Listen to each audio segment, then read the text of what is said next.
आज आपण बालकवी ठोंबरे यांच्याबद्दल माहिती अभ्यासणार आहोत.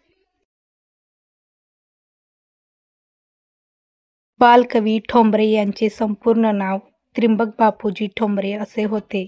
त्यांचा जन्म जळगाव जिल्ह्यातील धरणगाव येथे 13 ऑगस्ट 1890 रोजी झाला. बालकवींचे वडील पोलीस खात्यात नोकरीस होते. त्यांना आपल्या नोकरीनिमित्त निरनिराळ्या गावी फिरावे लागत होते. त्यामुळे बालकवीच्या शिक्षणाची काहीशी अबाळच झाली. एरंडोल, यावल, जामनेर, जळगाव अशा गावी त्यांचे शिक्षण झाले. पुढे काही काळ त्यांनी ख्रिस्ती मिशनऱ्यांना मराठी शिकवण्याचे काम केले. त्यांनी काही दिवस अहमदनगर येथे प्रसिद्ध मराठी साहित्यिक मेह. ना. वा. टिळक व लक्ष्मीबाई टिळक यांच्याकडे वास्तव्य केले होते. सन 1907 मध्ये जळगाव येथे कान्होबा रणछोडदास कीर्तीकर यांच्या अध्यक्षतेखाली झालेल्या कवी संमेलनात बालकवींनी वयाच्या 17व्या वर्षी आपली कविता सादर केली. बालवयातच त्यांनी प्रकट केलेल्या काव्यगुणांचे उपस्थितांनी कौतुक केले. या संमेलनातच कान्होबा रणछोडदास कीर्तीकर यांनी त्यांचा बालकवी ही पदवी देऊन गौरव केला. पुढे याच नावाने ते प्रसिद्धीस आले.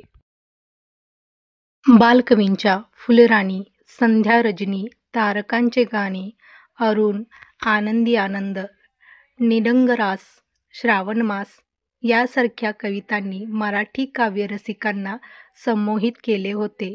आपल्या सभोवतालच्या सृष्टीचे त्यांनी अतिशय सूचक शब्दात व लढिवाळ भाषेत वर्णन केले आहे.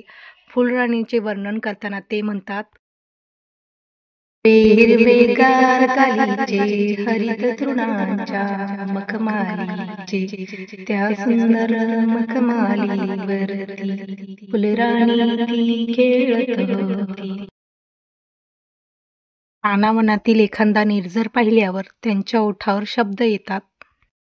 ग्रेवलमालाही दरी दरी घुमवत येई, कड्यावरून घेऊन एवढ्या खेळलतावलई फुगड्या, घे लोळण खडकावरती फिरगिरगिर अंगाभोवती.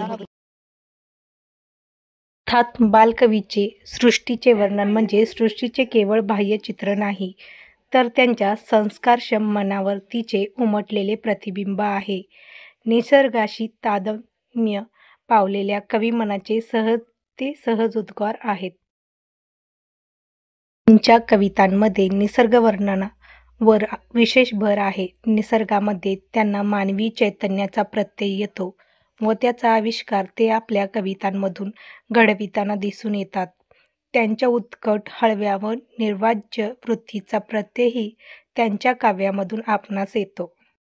नादमाधुर्य हे त्यांच्या कवितेचे आणखी एक वैशिष्ट्य सांगितले जाते. बालकवींना निसर्गाविषयी वाटणारे प्रेम आणि त्या प्रेमाचा त्यांनी आपल्या काव्यातून घडविलेला अपूर्व आविष्कार यामुळेच त्यांना निसर्गकवी असे म्हटले जाते. बालकवी हा त्यांचा कविता संग्रह प्रसिद्ध आहे. या महान कवींचा मृत्यू 5 मे 1918 रोजी झाला. धन्यवाद.